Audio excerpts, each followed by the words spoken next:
Time now for Sit 6-0. This is where I get 60 seconds to talk about anything. Start the clock, please. Here's what's on my mind this morning.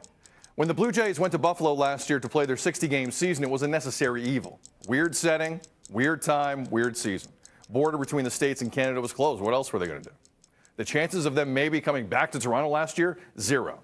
Now, yesterday, the Jays, who currently call Dunedin home, announced they're going to once again call Salem Field home in Buffalo, beginning June 1st. 25% of fans will be allowed in the building, and the normal occupants of that building, the Bisons, are currently in Trenton, New Jersey, so that takes care of that.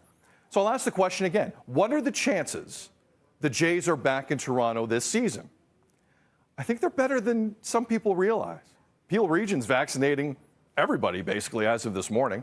Canada's getting at least 2 million vaccines per week between now and the end of next month. Look, last year seemed hopeless. But right now, and it's weird for me, I'm feeling hopeful. Maybe I'll have a beer at Rogers Centre this summer. Sounds nice. Arden Zwelling does a terrific job covering the Blue Jays for Sportsnet. He joins us now. Another late one last night in Oakland. He's a pro. He's joining us after a late shift as the Jays beat Oakland. But I want to make a pivot because normally I'll ask him a question coming off what I just talked about. I want to talk about injuries with Arden because yesterday was another bad day for the Jays. Julian Merriweather, their closer, 60-day DL. It's going to be months before we see him again. David Phelps in the bullpen warming up, the reliever. He hurt himself in the game last night that the Jays won. But the big one, George Springer goes back on the DL. He's played only 4 games this year, $150 million free agent. Arden, did they rush him back way too soon off that quad injury? And if so, who's to blame for that? Don't forget Joe Panic. There's another injury last night. Joe Panic, yes. Thank you. Thank you for reminding me. I lost track, Arden. Thank you. There's a lot of them to keep track of, yes. Sid.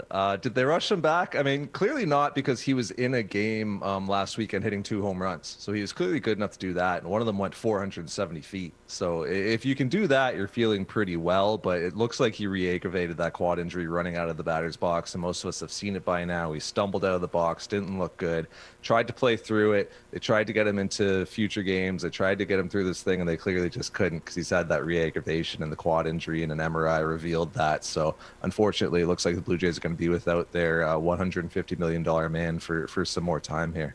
Will a cautious approach win the day from this point on? We got about a minute, but I think this is the last time we see a situation where George Springer convinces them he can hit, and he could hit, but he also at times couldn't leave the batter's box without tripping up. Is this the last time they kind of just listen to the athlete and say, we got to give this more time?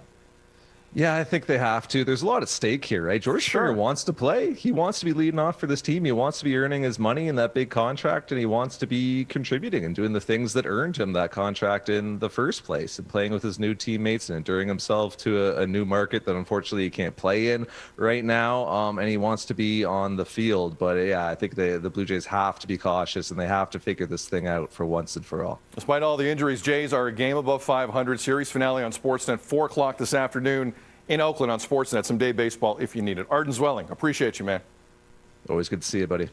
He's good, and he's a pro. We're going to take another break. You sound off coming up after the timeout. The vaccines are starting to flow. Again, if you haven't heard, Peel Region are opening it up to everyone 18 and up to get vaccinated.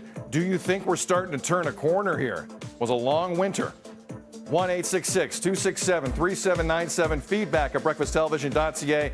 Twitter 24/7 at Breakfast TV. Your voice will be heard after the break. It is 6:43.